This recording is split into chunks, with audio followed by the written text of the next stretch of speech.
சண்முகபரணி சீரியல்ல இப்ப ராடகாஸ்மான அருமையான எபிசோட் வந்திருக்குன்னே சொல்லலாம். மிஸ் பண்ணாம ஃபுல்லுடையும் கேளுங்க. வீசி வந்து சுத்தமா போ மாட்டேது. பார்க்கலாம் லைக் பண்ணிட்டு பார்த்தீங்கன்னா, கொஞ்சம் பேச வந்து மூட்டிட்டா இருக்கும். சபாஸ்ல முத்துப்பாண்டி அப்படின்னு சொல்லி சண்முகம் வந்து மாசா வந்து கை தட்டிட்டு இருக்காங்க. அப்பன்னு பார்த்து, "ஏலே ஏலே என்னல பண்ணிட்டு இருக்க? தெரிஞ்சு தான் பண்றியா? நீ சொல்லி தானே வந்து கல்யாணத்துக்கு நான் பொண்ணு பார்த்தேன். எப்போ வந்து மருமகள அடிச்சு தொரத்துவான் இந்த முத்துப்பாண்டி? நீ வந்து எனக்கு இன்னொரு கல்யாணம் பண்ணி பார்க்கலான்னு சொல்லி ஆசைப்படுறியே! நீ எல்லாம் ஒரு அப்பனா?" அப்படின்னு சொல்லும்போது, "ஏய்! என்னோட கௌரவத்த காப்பாத்த வேண்டியது உன்னோட பொறுப்பு. அத தூக்கி குப்பையில போடு. எனக்கு எசக்கி மட்டும் தான் முக்கியம். நான் எசக்கியோட வந்து அந்த வீட்டுக்கு போய் வாழலான்னு முடிவு பண்ணிட்டேன்." "ஏலே! நீ தெரிஞ்சு தான் பேசுறியா? உன் மதிப்பு என்ன ஆகுறது? உன்னோட மரியாதை என்ன ஆகுறது? அதனால 10 பைசா கூட கிடையாது. எனக்கு தேவை வந்து எசக்கியோட நான் சேர்ந்து வாழணும். அவ்வளோதான். மத்தபடி எனக்கு எதுவுமே தேவையில்லன்னு" சொல்லிட்டு அதிரடியா வந்து பேச ஆரம்பிச்சுட்டு, "எசக்கி வா போலாம். இனிமேட்டு இவர்கிட்ட பேசுறதுக்கு என்ன இருக்குங்கிற மாரி சொன்னோனே, கடுப்பாயிட்டாங்க பொண்ணு வீட்டுக்காரங்கலாம். செமையா வந்து சத்தம் போட்டுக்கிட்டு இருக்காங்க அந்த இடத்துல. அப்பன்னு பார்த்து, "ஏலே மாமா என்ன? நான் தான் சொன்னேன்ல, மனசு ஜெயிக்குமா, புத்தி ஜெயிக்குமான்னு பார்த்தா, என்னைக்குமே மனசு தான் ஜெயிக்கும்." அப்படின்னு சொல்லும்போது, "அப்பனா என்னோட தம்பி பையன் வந்து காத்துட்டு இருக்காங்க. அவன தாலி கட்ட சொல்லிறலாமா?" அப்படின்னு சொன்னோனே, "எனக்கும் ஓகே தான். எந்த பிரச்சனையும் இல்லங்கிற" மாரி பொண்ணோட அப்பாவும் பேசிடுறாங்க அந்த இடத்துல. 2 பேரும் சந்தோஷமா வந்து உட்காந்துட்டு இருக்காங்க.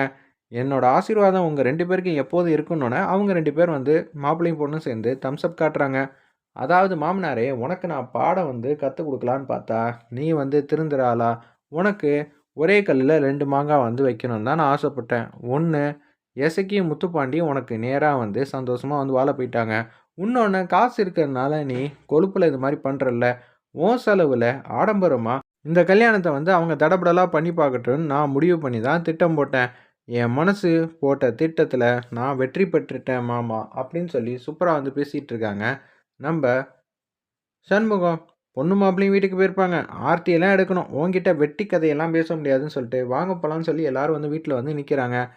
"ஏலே நான் அசிங்கப்பட்டு போயிட்டேன்ல. இனிமேட்டு இந்த மண்டபத்துல எனக்கு என்ன வேல? வாங்க வீட்டுக்கு போலான்னு" சொல்லி, சௌந்தரபாண்டி, பாண்டியம்மா, நம்ப சிவபாலன், பாக்கியம் 4 பேர் வந்து கார்ல வந்து அப்படியே வீட்டுக்கு போயிட்டுருக்காங்க. ஆர்த்தி வந்து எடுக்கலான்ட்டு இருக்கிறப்ப, ஆர்த்தி வந்து எடுத்துடுறாங்க. வீட்ல இருக்கிற ரத்னாவும், வீரலட்சுமியும் எடுத்து முடிச்சோனே, "காசு குடுங்க, காசு குடுங்க" அப்படின்னு சொல்லி கேட்டோனே, "பர்ஸ வந்து எடுத்துட்டு வரலையே" அப்படின்னு சொல்லி சமாளிக்க பார்க்குறாங்க. சில்லற காசும் எடுத்துட்டு வரல. "என்னது சில்லறையாவா? நீங்க நெறையா போடுவீங்கன்னு எதிர்பார்க்குறோம். ஆளுக்கு 500, ரூ. 500 வந்து கண்டிப்பா வந்து குடுத்தே ஆவணும். இந்த சீர வாங்குனதுக்கப்புறம் தான் நாங்க 2 பேரும் வந்து உங்கள வீட்டுக்குள்ளேயே வந்து விடுவோம்." "என்ன செல்லக்கனி?" கண்டிப்பா" அப்படின்னு சொன்னோனே வந்து, "ஏய் இதெல்லாம் சீருடா, செஞ்சு தான்டா ஆவணும். இதெல்லாம் மொறடா" அப்படின்னு சொல்லி அந்த இடத்துல ரூ. 1000 வந்து பரணி வந்து குடுக்குறாங்க. "நான் வந்து கடனா தான் தரேன். அப்புறமேட்டு எனக்கு தந்துரணுங்கிற" மாரி சொல்லி ரூ. 1000 பணத்த குடுக்குறாங்க. தட்லலாம் போட வேணாம். கையில குடுத்தா போதுன்னோனே, கையில வந்து குடுத்து வாங்கிக்கிறாங்க. செம்ம மாஸா இருந்துச்சுன்னே சொல்லலாம் அந்த சீன்லாம். "பரவால்ல மாமா, நீங்க வந்து கலர் குடிக்கிறப்ப தான் வந்து கடன் வாங்குவீங்கன்னு நெனச்சேன். பரவால்ல, பரணி கிட்ட ரூ. 1000 கடன் வாங்கி குடுத்துருக்கீங்களே, ரொம்பவே சந்தோஷங்கிற" மாரி சொல்றாங்க. "வீட்டுக்குள்ள வாங்க" அப்படின்னு சொல்லும்போது, "வீட்டுக்குள்ளயா? நானா?" அப்படின்னு சொல்லி கேட்குறாங்க. ஆரத்தி எடுத்ததுக்கப்புறம் வீட்டுக்குள்ள தான் போனோம். வாங்க போலான்னு சொல்லி அந்த இடத்துல வந்து வைகுண்டம்லேருந்து எல்லாரும் கேட்குறப்ப, பரணி வந்து பேச்ச ஆரம்பிக்கிறாங்க.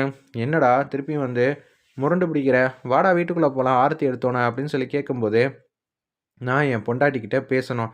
என் பொண்டாட்டிக்காக நான் எல்லாத்தையும் விட்டு குடுத்துருக்கேன். எல்லாத்தையும். இந்த ஊர்ல யாரும் செய்யாத காரியத்த நான் வந்து விட்டு குடுத்து உனக்காக வந்து வந்திருக்கேன். எதுக்காக? எசக்கிக்காக மட்டும் தான். நான் இந்த வீட்டுக்குள்ள வரணும்னா, எனக்கு ஒரு சத்தியம் வந்து பண்ணி தந்தே ஆவணுங்கிற" மாரி சொல்றாங்க. அந்த சத்தியத்த குடுத்தா மட்டும் தான், நான் எதுவா இருந்தாலும் வந்து இந்த வீட்டுக்குள்ள வரலாமா, வேணாமான்னு யோசிப்பேன்.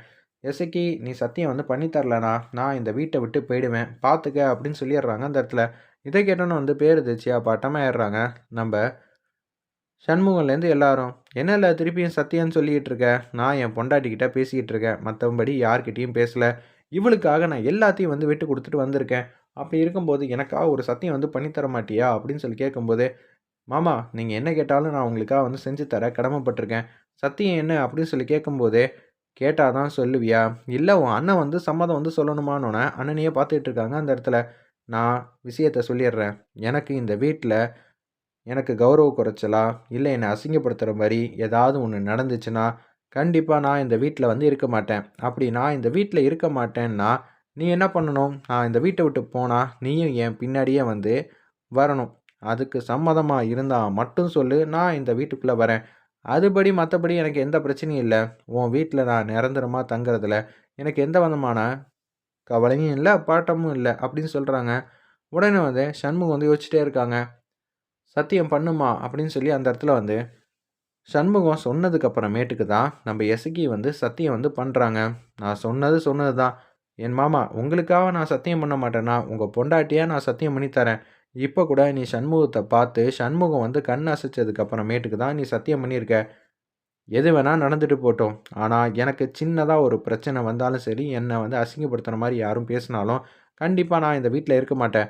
அப்ப நீ குடுத்த சத்தியமும் வந்து செல்லுபடியாகும். நீ என் பின்னாடியே வந்து வந்துரணும். சரியான்னு சொன்னோனே, "உன்ன யாருல இந்த வீட்ல அசிங்கப்படுத்த போறா? நீ தான்டா முக்கியம். உனக்கு அப்புறம் தான் எனக்கே இந்த வீட்ல மரியாதை.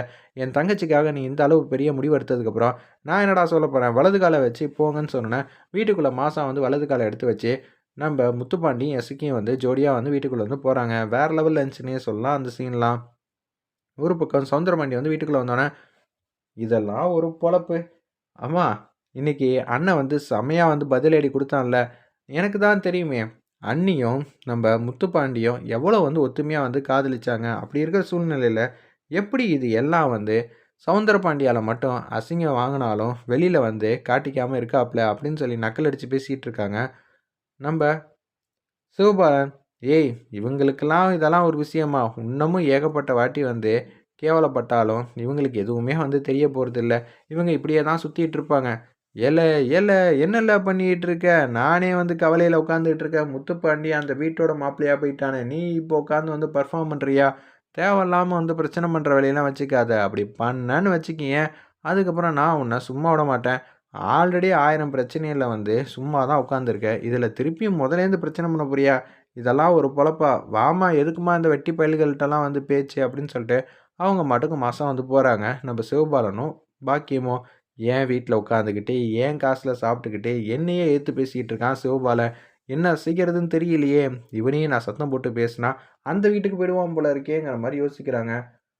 "சௌந்தரபாண்டி என்ன பண்ணலான்னு இருக்க?" அப்படின்னு சொல்லும்போது, "திட்டம் எதுவும் புதுசா போடு. நம்ம எதுவா இருந்தாலும் பார்த்துக்கலாம்."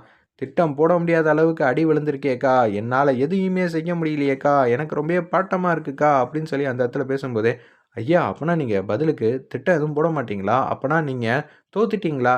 ஏலே இந்த சௌந்தரபாண்டி போனா கூட ஏதாவது ஒரு ரூபத்துல வந்து திருப்பி வந்து பிரச்சனை பண்ணுவேன்ல. அப்படி இருக்கும்போது இதெல்லாம் ஒரு விஷயமா? எனக்கு இருக்கிற கோவத்துக்கு யாரையாவது ஒருத்தரையாவது பத்திரமா வந்து அனுப்பிச்சு வைக்கணும். யாரால அனுப்பிச்சு வைக்க போற? என் பையன் அங்கேருந்து இங்க வரணும். யார் அனுப்பிச்சு வச்சா, அந்த வீட்ல எல்லாரும் வந்து தலைகீழா ஆவாங்களோ, அவங்கள தான். புரியலையாக்கா? எசக்கி அப்படின்னு சொல்லும்போது, சரியான ஆள வந்து கூட்டிட்டு வாங்குற மாரி சனியன் அண்ணன்ட்ட வந்து பேசுறாங்க. உடனே வந்து, "ஏலே இதுக்கு சரியான ஆளுனா எங்க வந்து போறது? ஆல்ரெடி ஏகப்பட்ட பேர்லாம் வந்து தோத்துருக்காய்ங்க. இதுல சண்முகவும் உள்ள தான் இருக்கான். முத்துப்பாண்டியும் உள்ள தான் இருக்கான். ரொம்பவே கஷ்டம். இதுக்கு சரியான ஆள் நீ தான்" அப்படின்னு சொல்லி சௌந்தரபாண்டி கிட்ட சொல்றாங்க. "சந்தோஷம்க்கா. இத்தன நாள் கழிச்சு இன்னைக்கு தான்க்கா உருப்படியான ஒரு ஐடியா குடுத்துருக்க. நிச்சயம் நான் காத்துக்கிட்டு இருக்கேன்" அப்படின்னு சொல்லி சௌந்தரபாண்டி வந்து யோசிக்கிறாங்க.